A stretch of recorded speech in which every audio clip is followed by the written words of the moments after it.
Alright, so this is going to be a very interesting video, yeah. It's also been, like, how long ago since I reacted to Mesozoic? It's been a while, yeah. Only reacted to the one video where he made his own hybrid and dominated the hell out of Indominus 2.0. Now we're gonna see him airdrop the Giga from Ark into Monster Hunter, so that's that's gonna be fun. I still do not know much about Monster. I really need to pick up a Monster Hunter game, man. I really need to, but based off of what I do know about the Giga from Ark, I think this thing's gonna most likely feel right at home, probably, yeah. Especially taking into an account that's, you know, for that one Goji Center video where he put the Giga up against Ramorak and it won, taking into account that it could take on like a kaiju-sized enemy, I think it'll do just fine in this world. Yeah, I think. Then again, Monsters and Monster Hunters have like certain powers or whatever. I think I really need to pick up a Monster Hunter game, man. I really need to. I haven't even picked up one, man. The only thing I know about Monster Hunter is about that one Devil Joe thing, the Rathalos thing, and the only reason I know about Devil Joe is because, you know, the one Goji Center video, then I saw it in like an Arc mod, and then the Rathalos from Smash Bros. Ultimates, and then I don't even remember what all I saw in that one, Fleekazoid Monster Hunter video. Jesus. Yeah, I really need to pick up a Monster Hunter game. Yeah. I'd pick up the new one, but from what I hear, it runs just about as well as any decent game runs on the Nintendo Switch, so I'd probably have to pick up one before that. Regardless, this is gonna be a fun video. Yeah, and I can't wait to see how this is gonna go, so yeah. We're gonna go and jump right in the video, like, comment, subscribe, follow my Twitch, check out my gaming channel. Without further ado, let's jump right in the video now, shall we? God, that intro was long. Oh.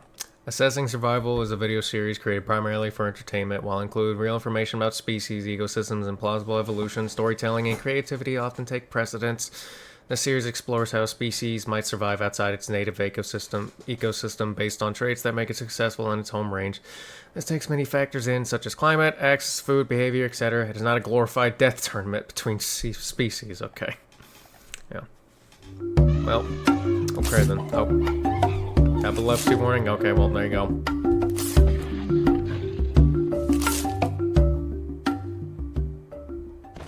Hello, ladies and gentle soars. Welcome Hello. to Assessing Survival, the series where we take species from both our world and fiction and place them in different periods throughout history, as well as in other realities. In today's episode, I will be placing the Giganotosaurus furiosa from Ark Survival Ascended in the new world of Monster Hunter.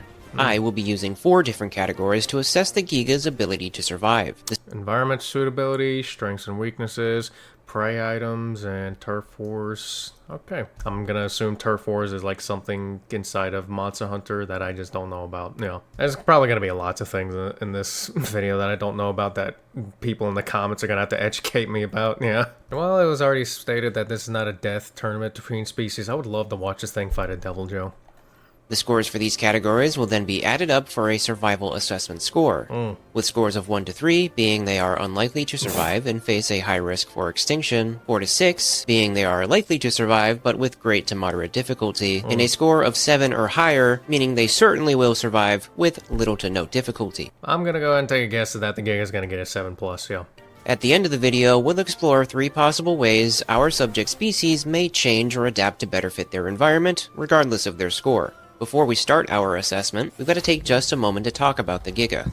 In-game, the Giga is absurdly large, towering over all but a handful of the game's wild dinos at roughly 15 meters in height and a whopping 45 meters in length.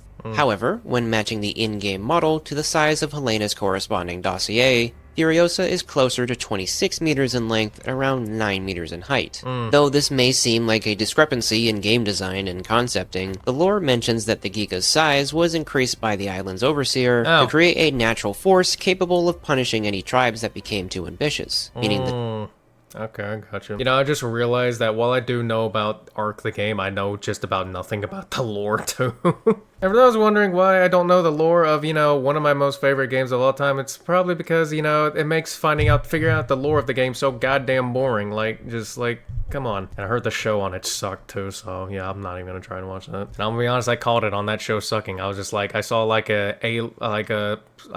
cast full of really good actors, and I'm just like, it's gonna suck though, isn't it? And well, I was right. The dimensions depicted by Helena are likely the Arc Giga's natural state, if you can call it that. The larger in-game Giga is roughly the same length and height as Safi Shiva. And while yes, this would certainly help it stand a better chance in the world of Monster Hunter, truthfully, I don't think it would make for a very interesting assessment.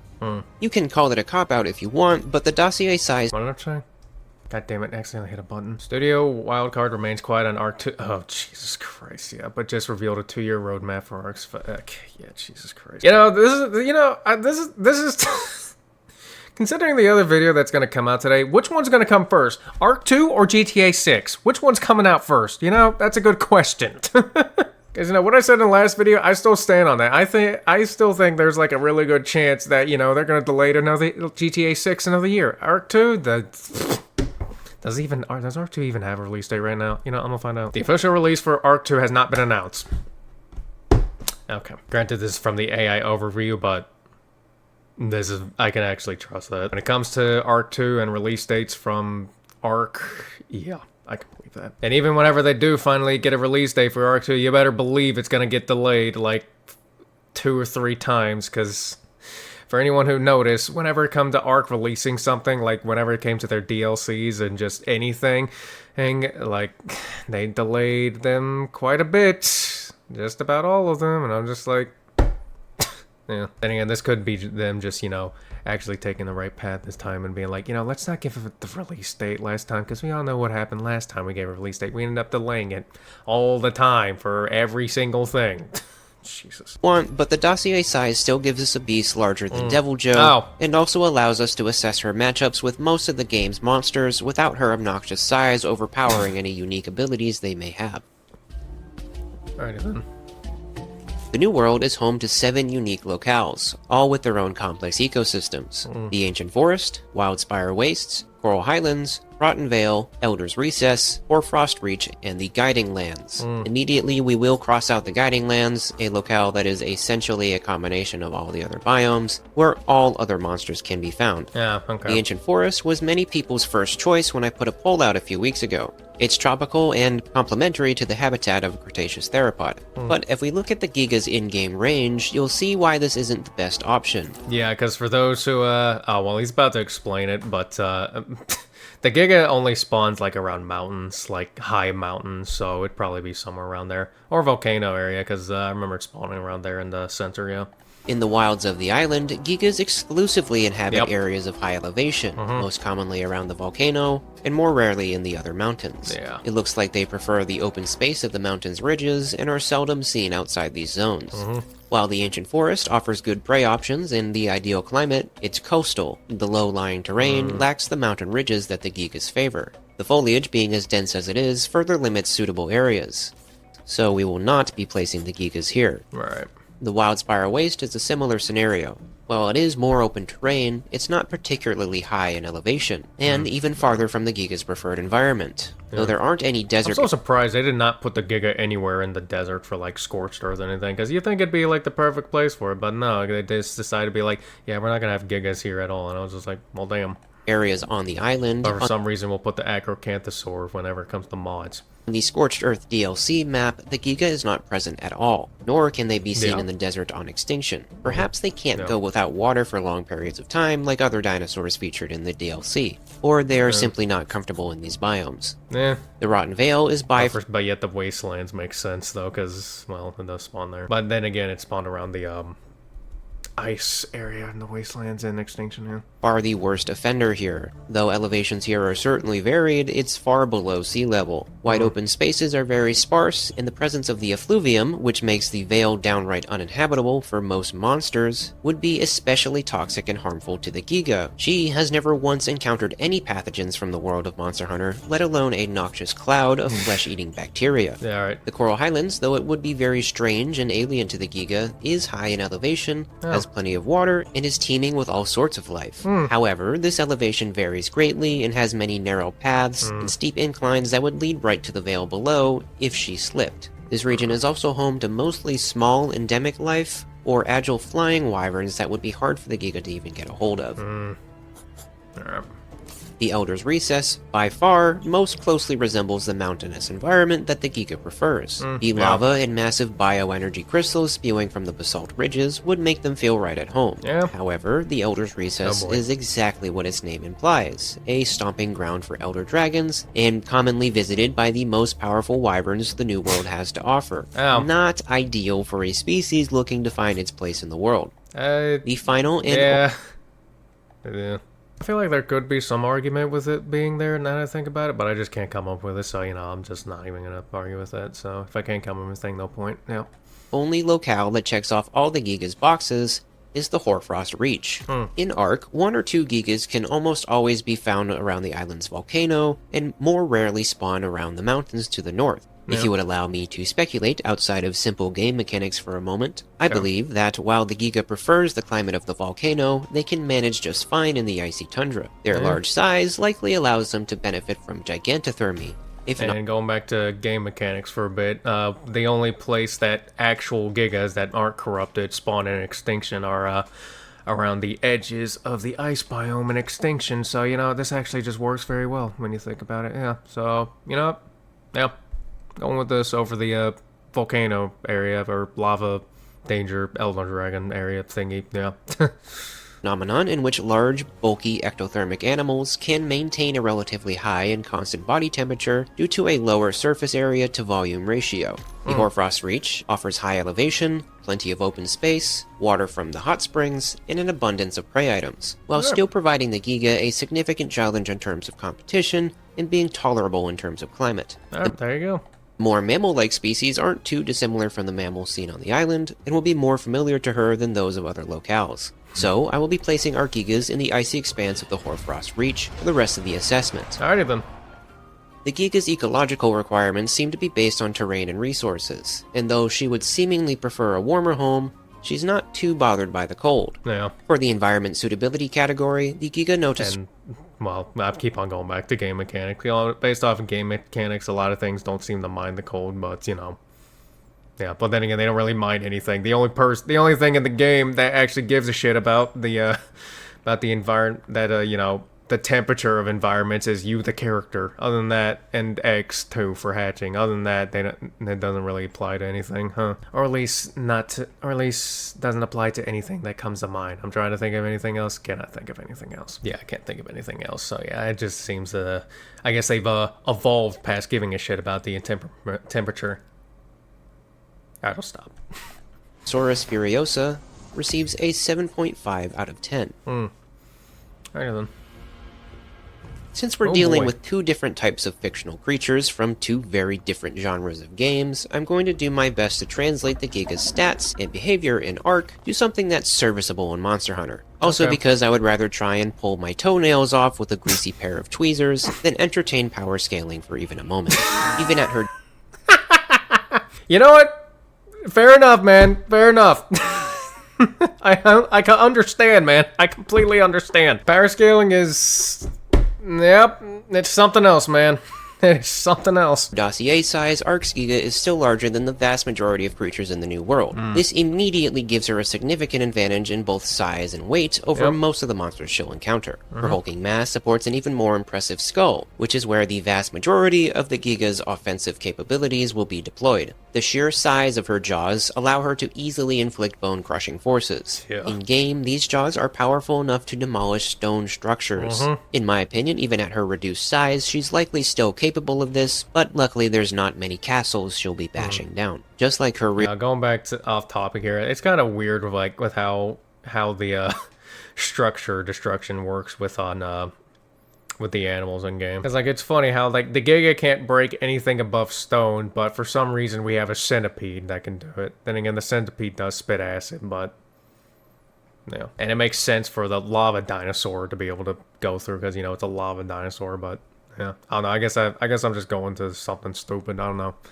I'm kind of dumb, and that's nothing new. So yeah. Real-world counterpart, the Furiosa's bite can slice through the flesh of the toughest dinos, inflicting the Gnashed effect, a status effect that causes creatures to lose 1% of their max health for 5 seconds with each bite. This pretty easily translates into the bleeding status ailment in Monster Hunter, if not a tad bit stronger. Giganotosaurus and other Carcharodontosaurids had sturdy skulls that may have been used to shove or headbutt their adversaries. The Arch-Giga likely has similar cranial attributes that will come in handy for close quarters combat with other wyverns. Her arms are far more robust than most real theropods, and while they certainly wouldn't be her primary choice of attack, they could still be used in a pinch to inflict some damage. Yeah. I can see it waving its arms down if it's like, trying to get up close or whatever. Headbutting or whatever, I don't know. But primary, nah. In-game, a wild Giga spawns with 80,000 HP. If we chop her in-game health pool down to match her dossier size, it's probably somewhere around 35 to 40,000 HP. Oh, it's less than that. Get a tame Giga and see how much its health goes down, and then you'll see, yeah. Then again, that's mainly because they're nerfed the Giga, because they're just like, we don't want you to have this super overpowered thing, so, we're gonna, cut its health down by, 80%, yeah. But the wild ones get to stay at their 80,000 too. And when there's something where their health was a bit higher than that too at some point, I don't know. I don't know. That might have been before I started playing. I think I started playing Ark in 2017, so yeah, or 18, just somewhere around when I was in middle school. But then again, these are wild Gigas, so yeah, this makes sense. So yeah. So unless you can tame monsters in this game, then yeah, I'd say this is this is good enough. This puts the Giga up there with the solo-scaled HPs for many of the master rank bosses, like Sharai Jvalda, Safi Jiva, etc., whereas the strongest of wyverns all sit closer to 20 or 25,000 HP. While this large health pool might not make sense, I believe this amount of HP is perfectly reasonable, given her weaknesses. The most obvious weakness for the Giga in this new world is her prominent lack of any elemental abilities. Yeah. Even more so, elemental resistance. Yeah, because that was another thing I was thinking about, because they have powers and stuff, elemental stuff, apparently, yeah. The Giga, it's straight up hands, straight up physical, yeah. The worst thing you're going to run into when it comes to this is whenever it starts going berserk, the Giga Rage, yeah.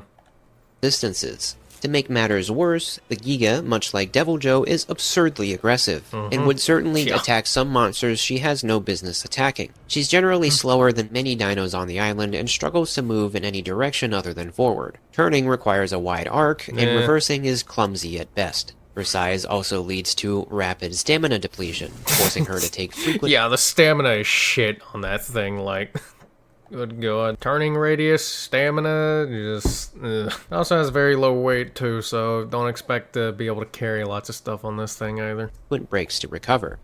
Now, these weaknesses make things seem pretty bleak. However, she does have one more ace up her sleeve that may be able to save her hide in many cases. Rage mode? When the Giga's HP is reduced to 45% of its max health, or takes a large amount of damage in a short period of time, it will enter a Rage mode, during which the Giga's eyes will glow a fiery orange, becoming faster, more aggressive, and dealing more damage. If she is in a losing battle, the boost in stats could turn the tide in her favor. It may also be her undoing, as the rage makes her purely impulsive, and could be easily exploited by a clever opponent.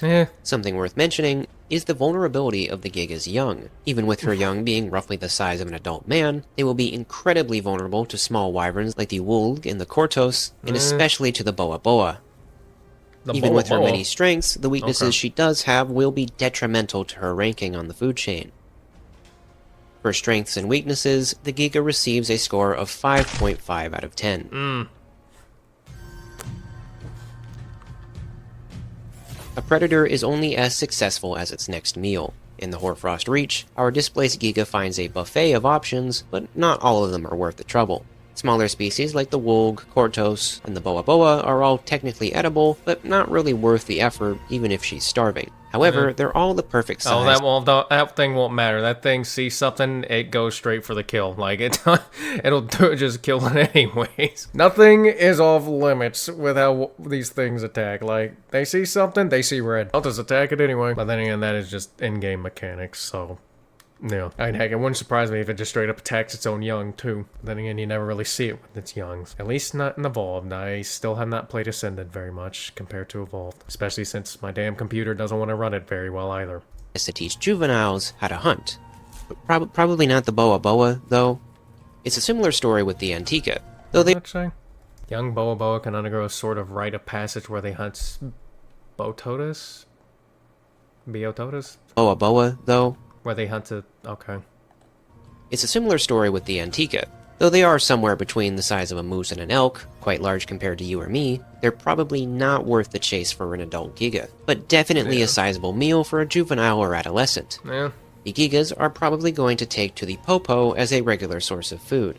An adult Popo is quite large, very fatty, and not very fast. They'll most certainly recognize them as similar to the many mammals in their home range, making it more than a worthy meal. Which now leaves us with the lower-ranking wyverns of the Hoarfrost. Bastotus, despite the size difference, would be a difficult fish to fry.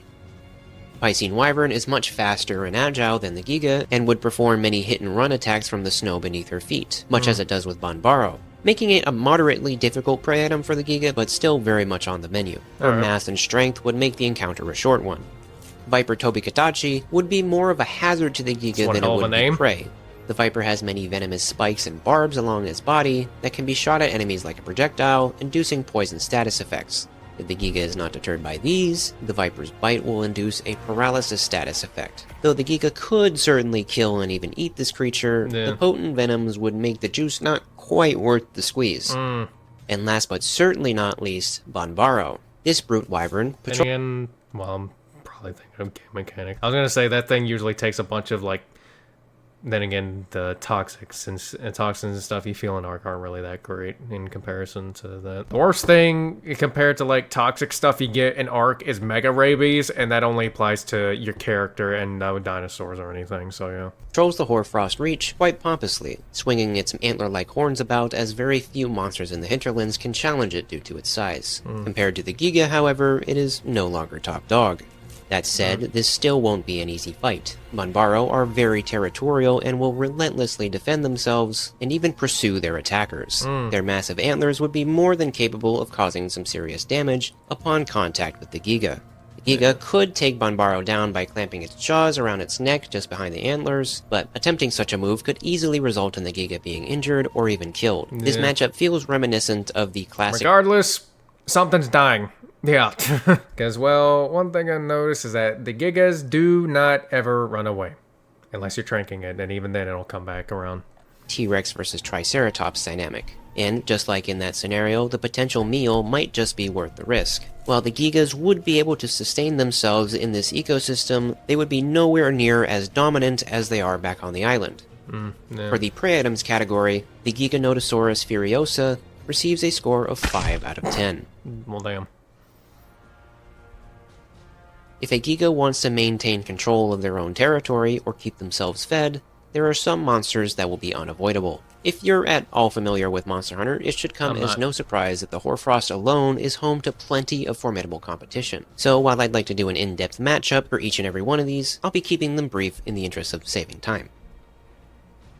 Much like his southern cousin, Fulgur Anjanath preys mostly on smaller monsters like Popo or Antica. He doesn't seem to be that adept at taking down wyverns larger or more powerful than himself, though he can hold his own against them.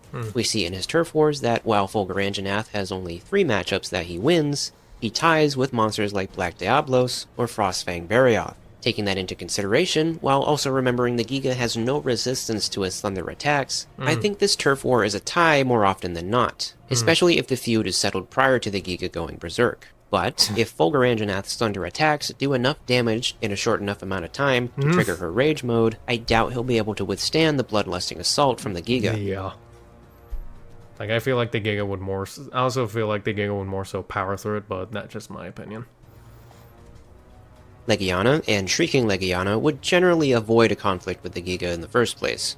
While these elegant flyers can dance around many ground-based predators, the Giga is simply far too large to fight. One solid connection from those massive jaws, and their lightweight frames simply couldn't withstand the punishment.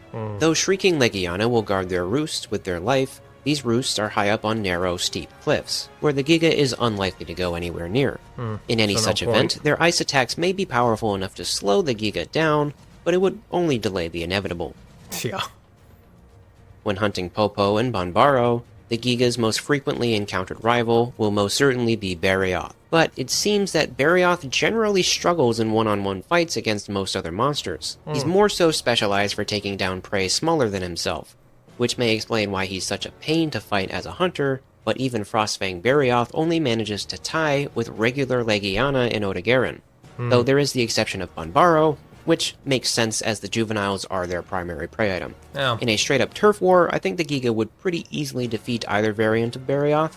However, from an ecological standpoint, Barioth is far better suited for hunting in the Hoarfrost. His agility and elemental abilities could allow him to harass or slow the Giga down, possibly even stealing a kill from her before she can drag it away.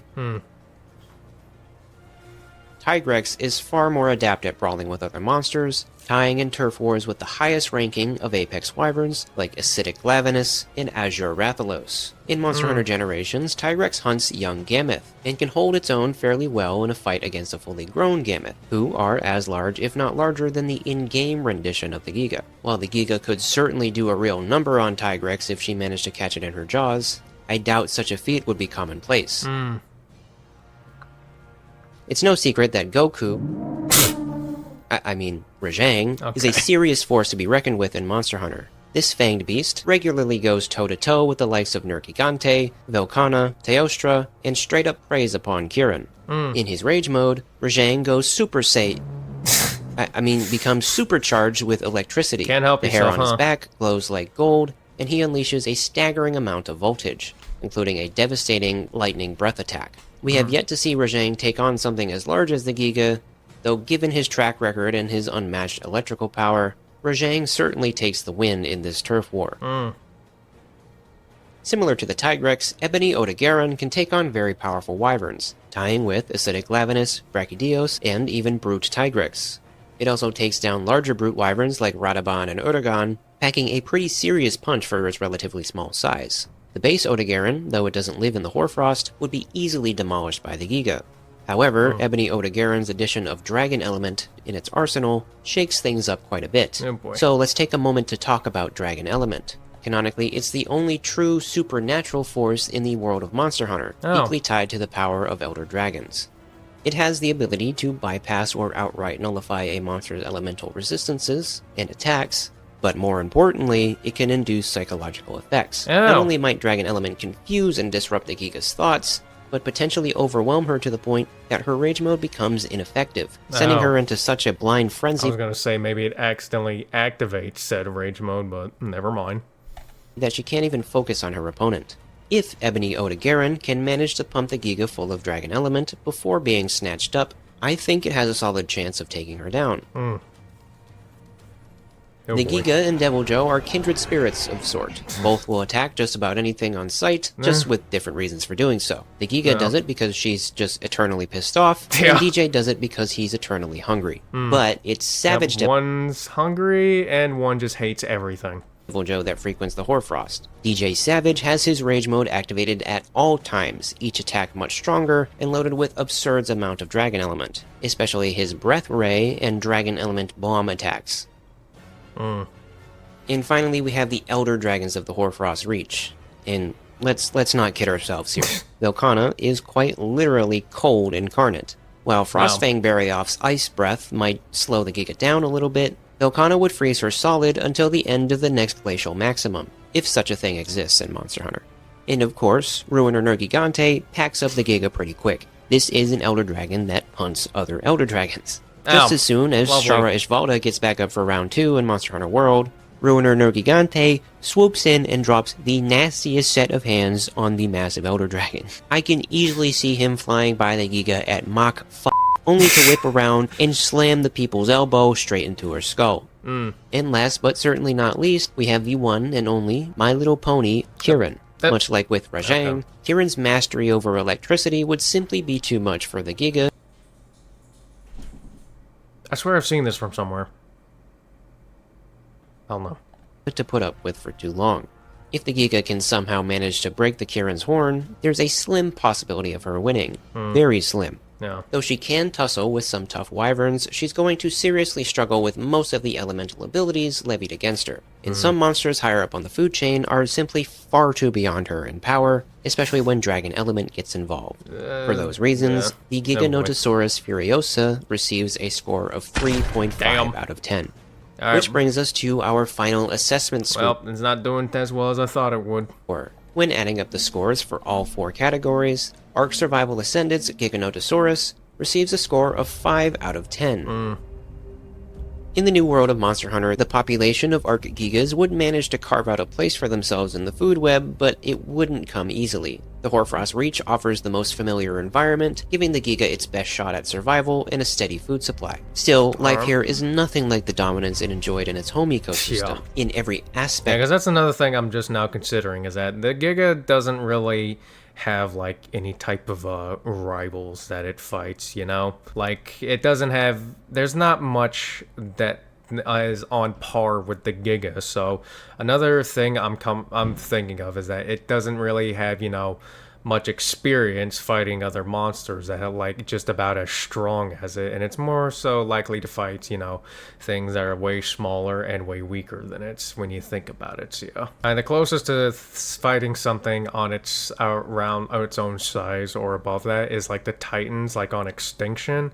And even then, I don't know how well it would do that, at least on its own, because most of those I see is, you know, multiple of them fighting them, and you know, when there's multiple Gigas fighting one Titan, it does pretty well, as it would. But on its own, I haven't tried one yet. Yeah, and then you know, there's also game mechanics too. I feel like, you know, one Giga fighting one of those Titans, you know, in an actual like lore scientific way, would not end well at all.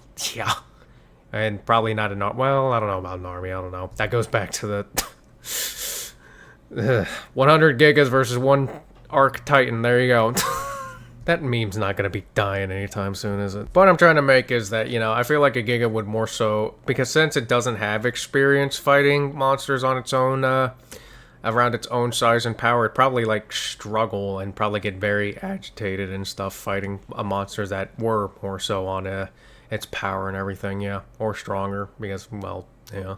But yeah, that was just something I thought up of just now while watching this. Yeah. Another thing I do wonder about is like how well, you know, the in-game size of the Giga would do. Probably a little bit better, but probably not too much more, yeah. Of their life. Especially since, you know, we're getting rid of game mechanics and, you know, taking in other factors, yeah. Gigas would face overwhelming challenges. If they want to thrive or just survive long term, they'll have no choice but to adapt. Yeah. Which brings us to our Spec Evo section, which today I'll be presenting as a sort of alternate history of the events of Monster Hunter World. Oh, okay. Channel Speculative Evolution serves as a creative tool, not a serious prediction, used to imagine fictional animals with inspiration from real species.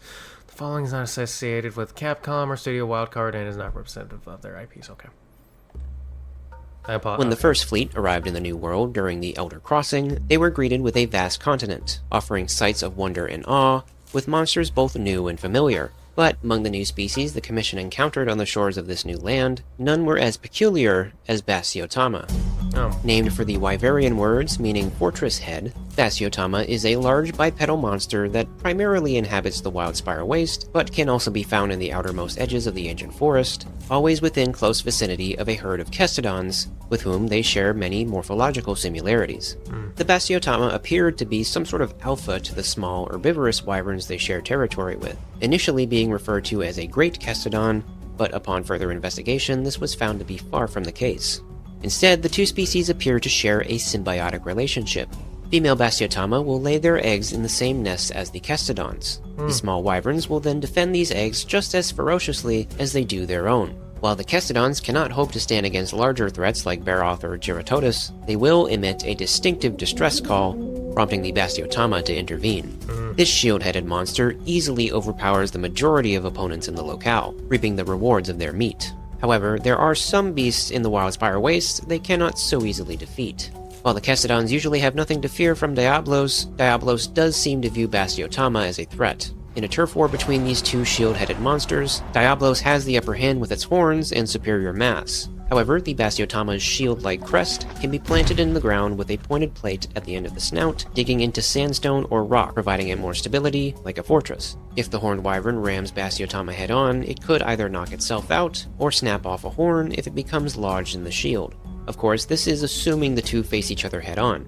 A more common conflict for the Bastiotama takes place with Glavenus. Both are carnivorous and they often hunt the same prey. Studies of both these animals' armor plating reveals that they are often near identical in tensile strength, suggesting that battles with Glavenus may have directly affected the Bastiotama's evolution. Glavenus' sword-like tail clashes with the Bastiotama's shield head, while the Bastiotama parries these strikes with its own clubbed tail, throwing sparks with every impact. Turf wars between these two monsters often end in a brutal stalemate, with both retreating only after sustaining serious injuries. When Bastiotama hatch among their Kestodon fosters, they will be around the same size and grow at a similar rate for quite some time, mimicking Kestodon behavior almost perfectly. Adult Kestodons will teach them. I paused the recording to rewatch the last 2 minutes of this video at this point, because I felt like I lost the plot, and I think I know what's going on now. Because I was like, what? I was like, I got so confused for a moment, man. I think what's happening is that we're taking the Giga and implementing it into the Monster Hunter world, and basically seeing how it would adapt and evolve into said world. And I was realizing that the moment I figured out how similar the I already forgot the name for it. Bastiotama. Jesus, I got it mixed up a bit. I was close. I was starting to realize that whenever I realized how much the Bastiotama resembled the Giga, and I was just like, I needed a moment to realize what was going on, man, because I did not know what was going on. But I think I got it now. Jesus Christ, I don't know. We're just gonna get back into this.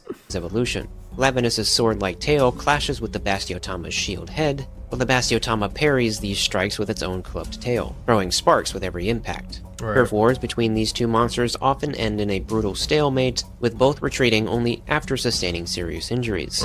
When Bastiotama hatch among their Kestodon fosters, they will be around the same size and grow at a similar rate for quite some time, mimicking Kestodon behavior almost perfectly. Adult Kestodons will teach them, along with their own young, how to vocalize, headbutt, and intimidate threats. During this early stage, the young Bastiotama are herbivorous, feeding on grass and other vegetation with their surrogate family. It is not until they reach puberty that young Bastiotama begin a rapid growth spurt. During this time, they release a pheromone signaling hunger to their biological mother, and begins bringing meat to the nest. In a short time, the young shield heads will grow to be roughly half the size of an adult and say goodbye to their Kestodon foster families, joining their mother and patrolling her territory. Upon reaching adulthood, female Bastiotama will leave their mother's territory to search for a herd of Kestodons to befriend.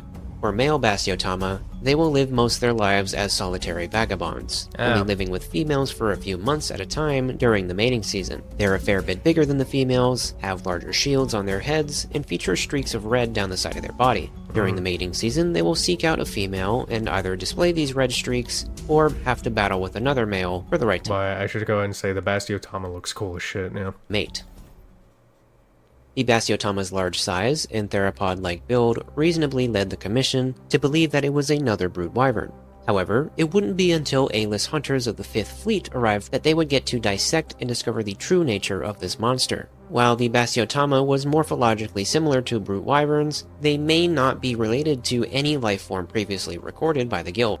Apart from generally unfamiliar anatomy, the very flesh and bone of the Bastiotama contained trace amounts of 2 different materials, also of unknown origin. Those being a strange, seemingly artificial material that hums and glows with energy, referred to simply as alloceum, and small, radioactive crystalline structures that would come to be known as fade crystals.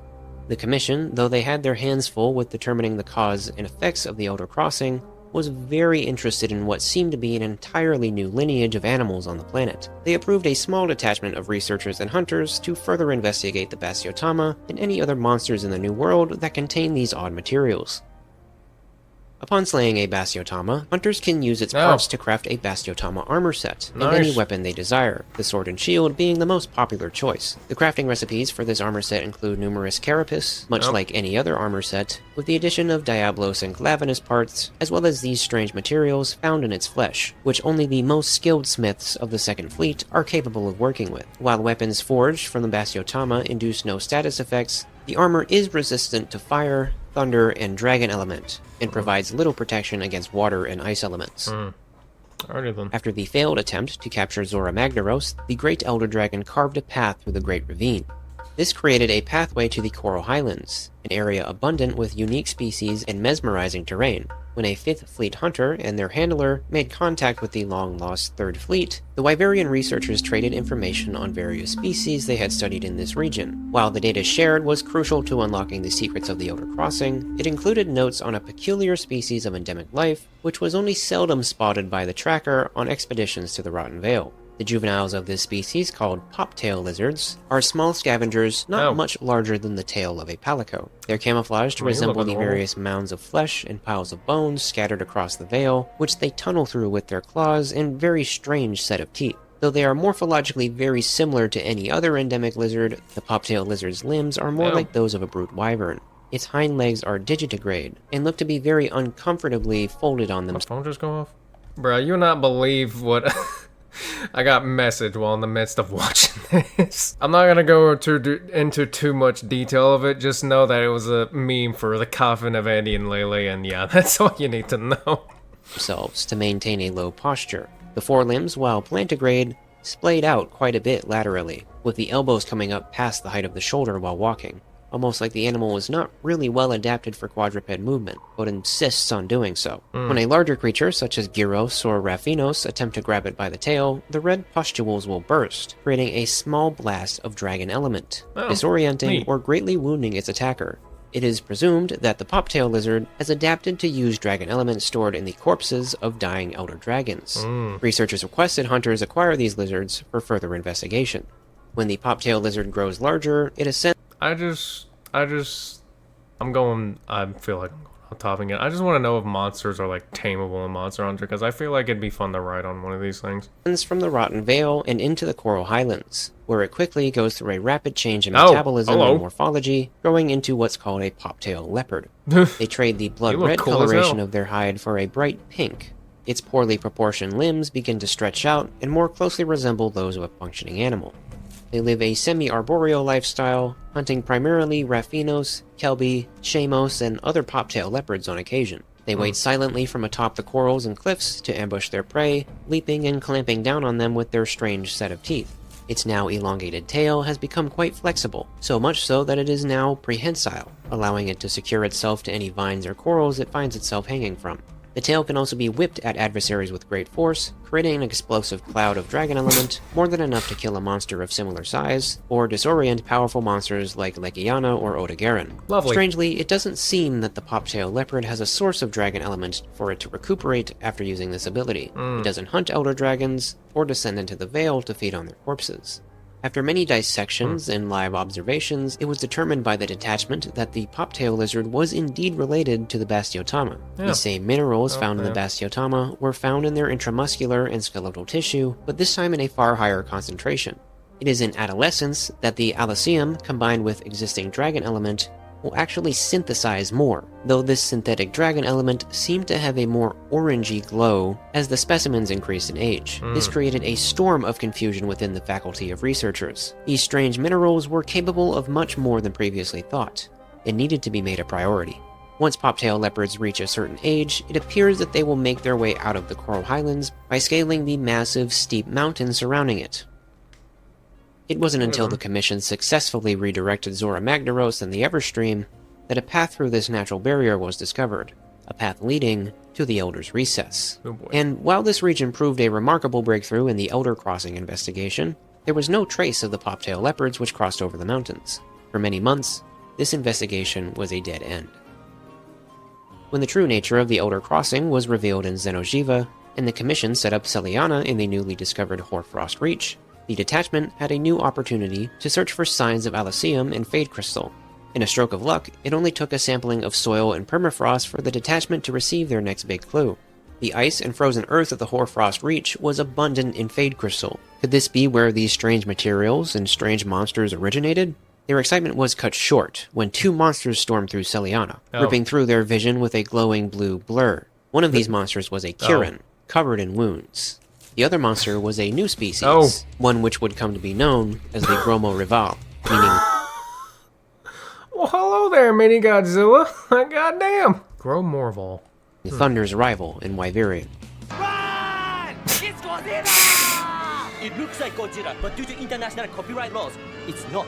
This monster's short... Correct me if I'm wrong, I'm going off topic on that scene again, but correct me if I'm wrong, wasn't that like, I haven't watched the original movie, but wasn't it like pointing at like Godzilla fighting like a mascot of like Bowser, like a Godzilla mascot fighting a Bowser mascot? If so, then it's funny how they said... how they did the copyright bits for Godzilla, but not for Bowser, considering Bowser's Nintendo. I'm just pointing that out, man. Anyways, let's get back on topic. Powerful snout was closely flanked by a set of bull-like horns, which flowed into the jagged spikes, emerging from the back like snow-covered mountains.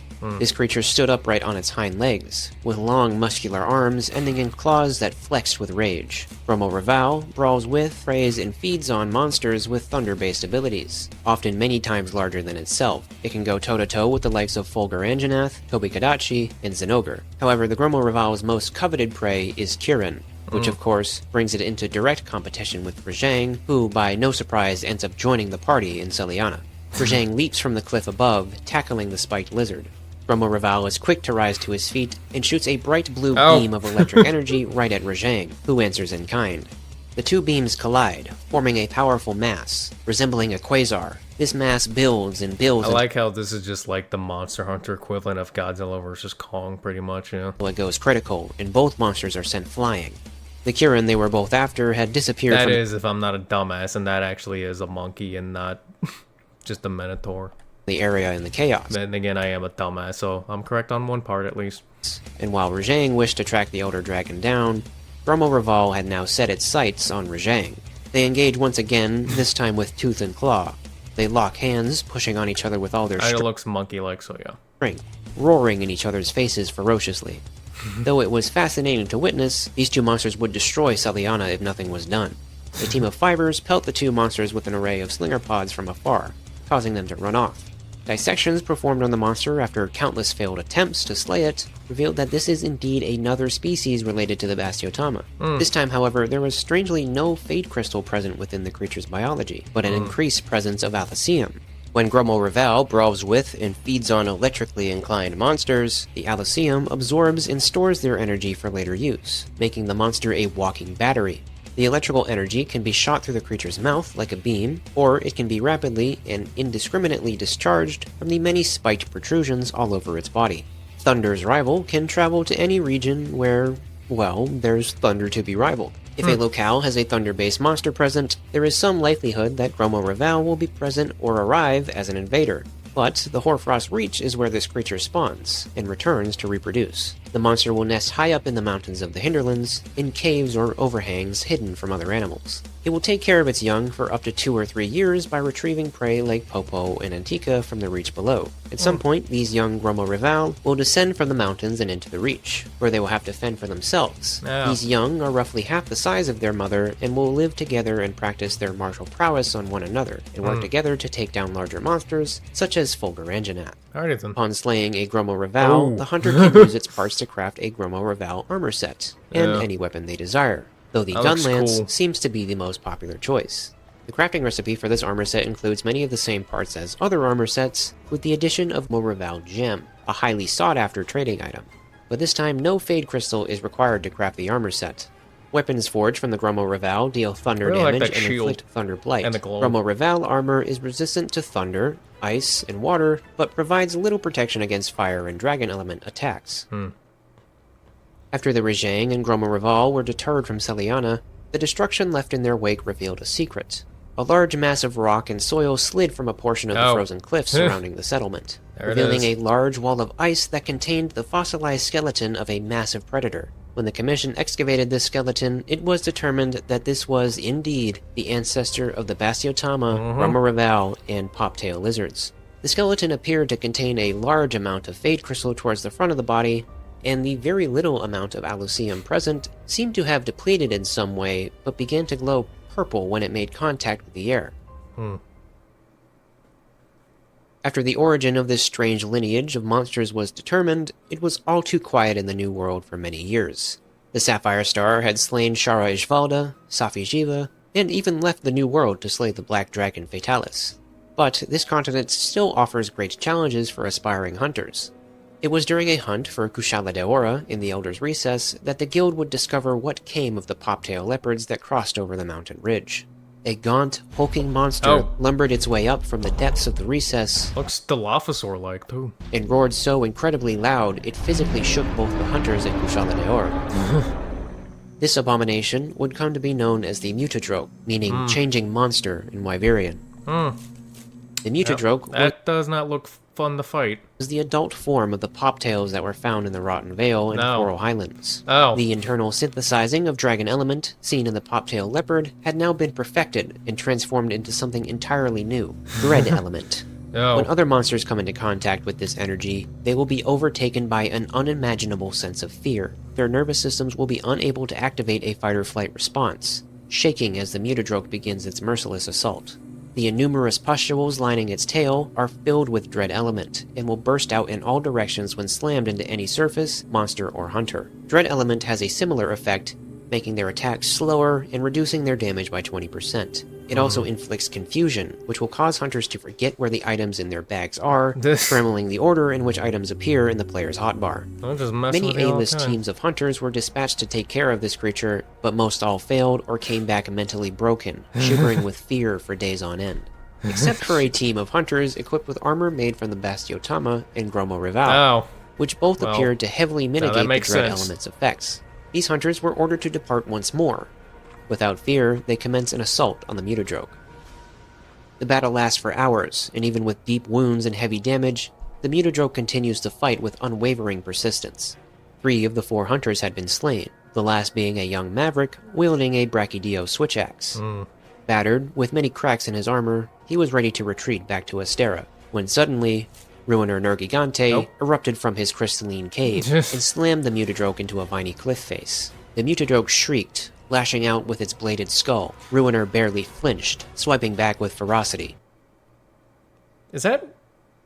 what's it called again? How am I forgetting the name? Is that Rockwell music playing in the background? I think it is. The dread element exudes from the mutodroch's wounds, but the Elder Dragon ignores it completely. With a roar, Ruiner charged, driving the beast back with brutal strikes. The mutodroch retaliated, slamming its tail and unleashing a wave of dread energy, desperately trying to do something to the extinction dragon. But Nergigante didn't hesitate. He grabbed its neck and smashed it into the ground, cracking open its axe-shaped crest. One final crushing blow from Ruiner's spiked fist silenced the mutodroch forever. As the hunter watched, stunned, Ruiner Nergigante makes brief eye contact with him, only to snort and take off. The nightmare was over. For now. Yeah. Currently, it is... that's totally Rockwell music. Yeah, it's just, what is it, pitch edit? I don't know. It's theorized by the guild that the mutodroch... Bro, I was so scared. I thought my mic wasn't connected. Jesus. ...encountered was starved and stunted, meant to emerge much earlier. Had Zora Magdaros died in the Rotten Vale, the mutodroch would have absorbed much of the bioenergy meant to pass into the Everstream, making it a far larger threat than what was seen that day. How exactly the poptail leopards achieve metamorphosis into this adult form is uncertain, but the threat their species pose to the New World caused the guild to issue a kill-on-sight order for the mutodroch at any stage in its life cycle. Right, well, makes Only sense. one suit of armor and one weapon made from the remains of the mutodroch. You like Doomslayer? That you? This is like Doomslayer's cousin or something, yeah. Were ever forged. These were for the young maverick who witnessed Nergigante slaying the mutodroch, of course choosing to forge a switch axe as well. The armor was crafted from many pieces of the mutodroch, as well as parts from the Bastiotama, Gromoreval, and spikes left behind by Ruiner Nergigante. Weapons forged from the mutodroch has no defense against thunder. The dread status effect, making a monster's attacks slower, and sometimes causing them to cancel their own attacks. Mutodroch armor is extremely resistant to dragon damage, but very weak against thunder, with no resistance or weakness to other elements. What the hell? Shit. Thank you guys once again for tuning in. As always, if you enjoyed the video, leave a like, a comment, and subscribe if you haven't already. If you'd like to see more Monster Hunter related content, be sure to check out my battle analysis video on Devil Joe versus the Carnosaur from Warhammer. And hey, if this video does well enough, maybe I'll do something similar with Monster Hunter Wilds, once I finish the game and familiarize myself with the then this video would be out much sooner if I wasn't obsessed with hunting core megala to extinction. ecology. Also, huge thank you to these folks who either let me use existing footage of theirs or recorded footage for me for this video. And before you click off, be sure to check out all the artists who contributed to this video. They are all open for commission, so go ahead and hit them up or follow their social media. Links are in the description below. Thanks again, and see you soon. Alright, yeah, that was a very good video. If you'd like to see your name here, get regular updates on videos, or see them ad-free before they upload on YouTube, then consider becoming a patron or YouTube channel member. Yeah, but yeah, I very much so enjoyed that. Yeah, if you're wondering which one of the evolved Gigas or adapted Gigas, what do you want to call it, that I liked more, some would probably think it's the Gromoreval, but it's actually this. Then like in this form too. Yeah, I like this one the most. All right, I really like that. That was actually really good. The Giga itself apparently didn't do as well as I thought it would. I thought it'd thrive and dominate this. I guess I was wrong on that. But it did a lot better after, you know, it adapted and evolved over time into this world. So, you know, take your wins where you can, I guess. Yeah. Oh, I just looked at his poll on the Giga Spec Evo as their favorite, and mine is like literally the least voted on. Oh well, I like it. I like the poptail. The juvenile one, yeah. Although the Gromoreval, that is my second favorite though. Yeah, it is. But yeah, this was really good and I very much so enjoyed it. Yeah, a lot of yeah, that was nice. You know, I get requests to watch Madly Mesozoic videos every now and then. I should probably go watch some more every now and then. Yeah. The one thing I'll definitely be watching is Samson 2.0. I'll be looking forward to that. Anyways, I'm gonna go and end the video now. So if you enjoyed it, go check out Madly Mesozoic. He'll be linked in the description below, as well as the original video. That will also be linked in the description below. Yeah, go check him out and support him for this amazing video. Yep. And don't forget to like, comment, subscribe. Follow my Twitch, check out my gaming channel too if you'd like. Have a good day, and I will see you in the next one. Goodbye.